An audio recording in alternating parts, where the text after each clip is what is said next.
ডিসেম্বরে যদি চলে আসে তখন যদি জেলে ঢুকাইতে পারি তখন সফল বলবো। আর যদি এসে একটা সেফ জায়গায় বসে থেকে আমাদেরকে আবার হুমকি দেওয়া শুরু করে তখন কিন্তু আপনাদেরকে আবার বের হইতে হবে ইনশাআল্লাহ। আর চতুর্থ প্রশ্নটা ছিল যে আমি কিভাবে অংশীজন, আমি কিভাবে কাজ করতে পারি, এটা প্রতিদিন জিজ্ঞেস করা। আপনাদের সামনে পোস্টারটা আছে, আমি আবার একটু পোস্টারটার দিকে তাকাতে বলবো। যে কোনো আন্দোলনের সবচাইতে গুরুত্বপূর্ণ কাজ হচ্ছে এটাকে সংস্কৃতির সাথে জুড়ে দেওয়া। আমাদের পোশাকে, আমাদের কথায়, আমাদের গানে, আমাদের কৌতুকে, আমাদের রসিকতায় সব জায়গায় স্বৈরাচার বিরোধিতার কথা আসবে, ইনসাফের কথা আসবে। নইলে শুধু এরকম অনেকগুলো সেমিনার করলাম, অনেকগুলো প্রোগ্রাম করলাম, ভারী ভারী কথা হইল, এই মোটা মোটা বই লিখলাম, আবার জুলাইকে পালন করতে হবে, আবার জুলাই আসবে, আল্লাহ না করুক, তাই না? শহীদ উসমান হাদি আমার বলতে ভালো লাগে, আমার ওকে ভাই বলতে ভালো লাগে। শহীদ উসমান হাদি আমাদেরকে এই কথাগুলো শিখিয়েছে। এই জন্য দেখেন জুলাইয়ের আর কোনো যোদ্ধার গায়ে হাত পড়ে নাই, শহীদ উসমান হাদিকে শহীদ করে ফেলা হলো। বুঝেন কালচার কী জিনিস? বুঝতে হবে।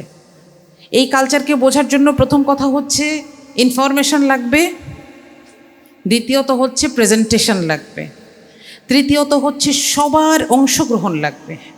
আমরা এখানে কয়জন জুলাইকে নিয়ে একটা কবিতা, একটা আর্টিকেল, অন্তত একটা জোকস, অন্তত একটা ছবি, একটা কার্টুন লিখেছি, বানিয়েছি, এঁকেছি?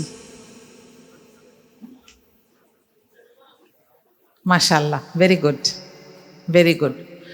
বাকিদেরও চেষ্টা করতে হবে, কিচ্ছু পারি না আমি, হয়তো বাকি জীবন একটা মাথায় একটা লাল ফিতা বাঁধলাম।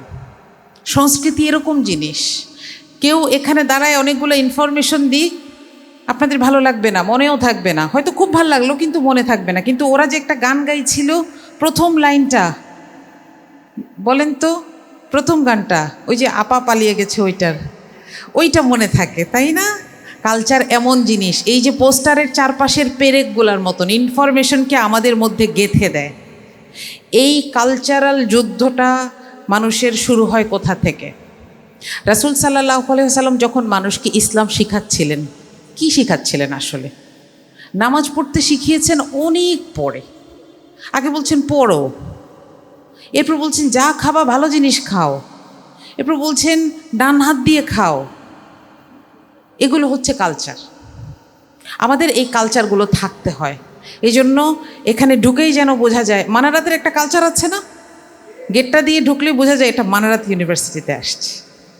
আমি আগেও এসেছি, আমার খালা টিচার, আবার এখন আমার চাচু টিচার, ইনশাআল্লাহ আসবো। কিন্তু এখানে ঢুকলেই বোঝা যায়, ড্যাফোডিল তো আরেকটা পরিবেশ, আরেকটা ইউনিভার্সিটি, কিন্তু এখানে আসলে যেন বোঝা যায় এখানের এটা একটা কালচার। সুতরাং বাংলাদেশকে যেন বোঝা যায় এটা বাংলাদেশ। এই কালচারকে ধরে রাখার দায়িত্ব শহীদ উসমান হাদি আমাদেরকে দিয়ে গেছে। আমার খুব আফসোস লাগতো ওর জন্য যে আল্লাহ কেন ওকে নিয়ে গেলেন।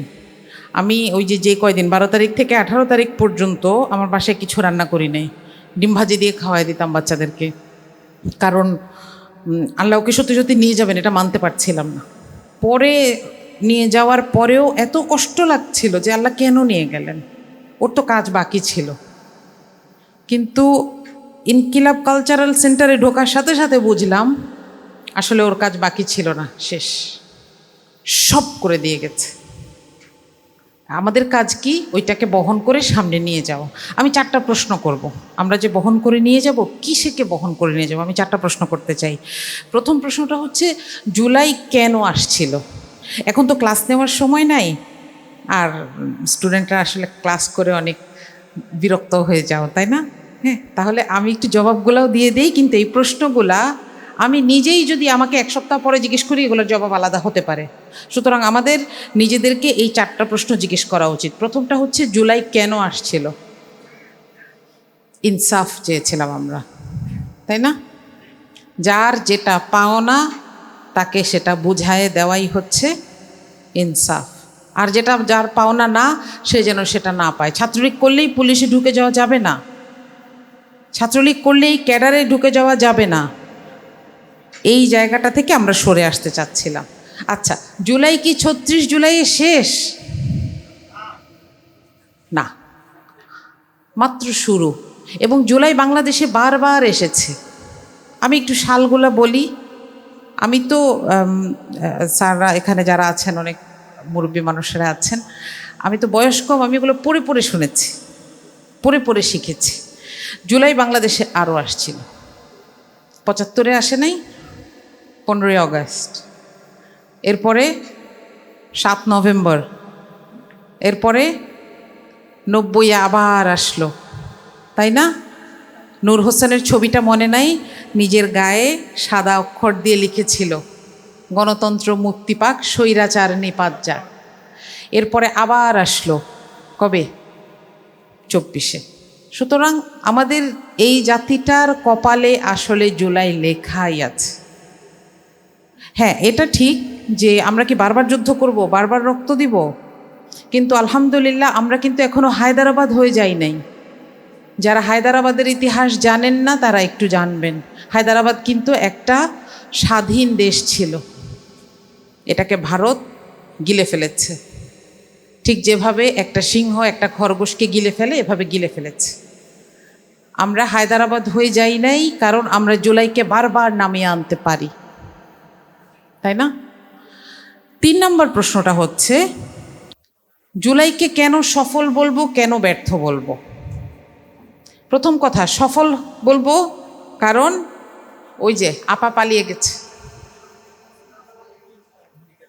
৭৫-এর মতন আমাদের হাত ময়লা করতে হয় নাই, তিনি নিজেই চলে গেছেন।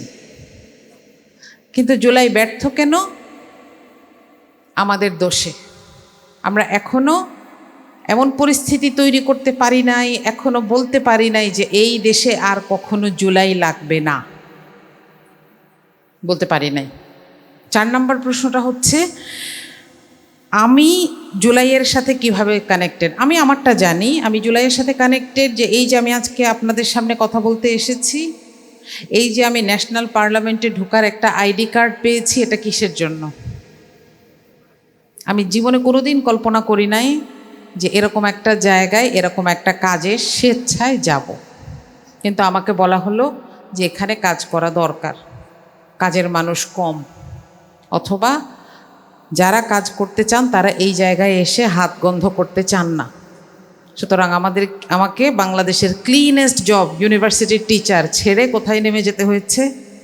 একটা ময়লা জায়গায় নেমে যেতে হয়েছে। এখানে এত ফ্রাস্ট্রেশন, মাসুদ ভাই কিছু বলছিলেন, তাই না? এই যে আমরা অনেক পরিবর্তনের ওয়াদা করি, কিছু এখনও নাই। আমি হতাশ করতে চাই না, কিন্তু কিছু এখনও নাই। কিন্তু আপনারা প্রত্যেকে কি চিন্তা করেন যে আমি কিভাবে জুলাই বাস্তবায়নের অঙ্গীকার বা আমি কিভাবে অংশীদার? চিন্তা করা উচিত। আবু সাইদ কি জানতো যে ওর ওই হাত প্রসারিত করার ছবিটা দেখে আপনারা সবাই নেমে আসবেন? জানতো না। এমনকি ওকে যখন প্রথম গুলি করা হলো ও বিশ্বাস করে নাই, তাই না? কতক্ষণ পরে তখন দেখে আর দাঁড়ায় থাকতে পারছে না, পড়ে গেল, তাই না? আমি এই ছবিটা দেখতেও পারি না, কিন্তু চোখও সরাইতে পারি না। এত খারাপ লাগে ওর এই ভিডিওটা দেখলে, যে মনে হয় যে আমার সকল কিছুর জন্য এই একটা ছবির কাছে আমরা কৃতজ্ঞ, একটা মানুষের কাছে আমরা কৃতজ্ঞ। সুতরাং আমিও জুলাইয়ের অংশীজন, কারণ আমার হাতে অনেক কাজ আমাকে করতে হবে। যেই কথাটা আমি সংসদে বলতে পারি না, আমি বের হয়ে এসে আমার ফেসবুক ওয়ালের মাধ্যমে আপনাদেরকে জানাই। কেন জানাই? ওই যে করতে না পারার যন্ত্রণাটা, আমি যে অংশীজন সেটার একটা কষ্ট থাকে, সেটা থেকে জানাই। আপনারা কি করছেন আপনাদের কাজটুকু? প্রত্যেক দিন নিজেদেরকে এই 4টা প্রশ্ন আমরা জিজ্ঞেস করব। আমি আবার একটু জিজ্ঞেস করি, প্রথম প্রশ্নটা কি ছিল? জুলাই কেন এসেছিল? তৃতীয় ছিল জুলাই কি শেষ? তৃতীয়, কি হলে জুলাইকে সফল বলবো আর কি হলে ব্যর্থ বলবো? ডিসেম্বরে যদি চলে আসে, তখন যদি জেলে ঢুকাইতে পারি, তখন সফল বলবো। আর যদি এসে একটা সেফ জায়গায় বসে থেকে আমাদেরকে আবার হুমকি দেওয়া শুরু করে, তখন কিন্তু আপনাদেরকে আবার বের হইতে হবে ইনশাআল্লাহ। আর চতুর্থ প্রশ্নটা ছিল যে আমি কিভাবে অংশীজন, আমি কিভাবে কাজ করতে পারি, এটা প্রতিদিন জিজ্ঞেস করা। আপনাদের সামনে পোস্টারটা আছে, আমি আবার একটু পোস্টারটার দিকে তাকাতে বলবো। যে কোনো আন্দোলনের সবচাইতে গুরুত্বপূর্ণ কাজ হচ্ছে এটাকে সংস্কৃতির সাথে জুড়ে দেওয়া। আমাদের পোশাকে, আমাদের কথায়, আমাদের গানে, আমাদের কৌতুকে, আমাদের রসিকতায়, সব জায়গায় স্বৈরাচার বিরোধিতার কথা আসবে, ইনসাফের কথা আসবে। নইলে শুধু এরকম অনেকগুলো সেমিনার করলাম, অনেকগুলো প্রোগ্রাম করলাম, ভারী ভারী কথা হইলো, এই মোটা মোটা বই লিখলাম, আবার জুলাইকে পালন করতে হবে, আবার জুলাই আসবে, আল্লাহ না করুক, তাই না? সুতরাং আমি অনেক বেশি অংশগ্রহণ করতে পারি নাই জুলাইয়ে, কারণ তখন তো নিজের গায়ে একটা সিল, আমি ইউনিভার্সিটির টিচার এবং আমার স্টুডেন্টদেরকে যতটুকু সম্ভব সাহায্য করেছি, সাহস দিয়েছি। এই জন্য এখন আমার মনে হয় আমি এমন সন্তান তৈরি করতে চাই, আমার 2 জন বাচ্চা, আমি ওদেরকে এমনভাবে তৈরি করতে চাই যেন এর পরের বার আল্লাহ মাফ করুক এরকম কোনো পরিস্থিতি আসলে ওরা আমাকে যেন জানানোর প্রয়োজন বোধ না করে। আমার খুব একটা মায়ের জন্য এটা বলা অনেক কঠিন। একটা মায়ের সমস্ত জীবনের সব ইনভেস্টমেন্ট একটা বাচ্চার পেছনে থাকে। তো এই জায়গায় এসে আমাদের সবাইকে আসলে এখানে দাঁড়াতে হবে, বলতে হবে যে আমার সন্তানকে আমি এরকম করে তৈরি করতে চাই। আমার হাজব্যান্ড বলছিলেন 5 অগাস্ট শাহবাগে গিয়ে যখন খুব ভোরে 6টার সময় দাঁড়াইছিলেন, তো তখন ওনাদের এক ফ্রেন্ডকে দেখলেন যে ছাত্র জীবনে খুব কানেক্টেড ছিল, কিন্তু পরে চাকরি বাকরিতে ঢুকে যাওয়ার পরে আর ফোন টোন ধরে নাই ভাইদের। তো উনি একটা অন্ধকারের মধ্যে দাঁড়িয়ে যাচ্ছে। তো আমার হাজব্যান্ড জিজ্ঞেস করছিলেন যে ভাই এখানে কি করেন? বলে যে মেয়েরা 2 জন আর ঘরে থাকতে চায় না, তো ওরা বের হইলে কি আমি ঘরে বসে থাকতে পারি? আমিও বের হয়েছি। এই 15 বছরে, পাশ করার পরে 15 বছরে উনি কোনোদিন মিছিলে যায় নাই, কিন্তু এখন ওনার মেয়ে 2টা ওনাকে নামাই নিয়ে আসছে। সুতরাং এইরকম সন্তান যেন আমাদের ঘরে ঘরে হয় ইনশাআল্লাহ। আল্লাহর কাছে গিয়ে তো সবাই একসাথেই থাকবো, তাই না? ইনশাআল্লাহ। কিন্তু স্বৈরাচার কিংবা বেইনসাফির বিপরীতে যেন আমি, আমার সন্তান, তারও সন্তান নির্দ্বিধায় দাঁড়িয়ে যেতে পারি, আমরা এরকম সংস্কৃতি তৈরি করতে চাই। আপনারা সবাই আমার জন্য দোয়া করবেন, আমি যেন খুব তাড়াতাড়ি ইউনিভার্সিটির এই জায়গাটাতে আবার ফিরে আসতে পারি। আর আমি আপনাদের জন্য দোয়া করি যে আমাদের ভবিষ্যতের সকল ভুলগুলোকে আপনারা শুধরে দিবেন। আসসালামু আলাইকুম।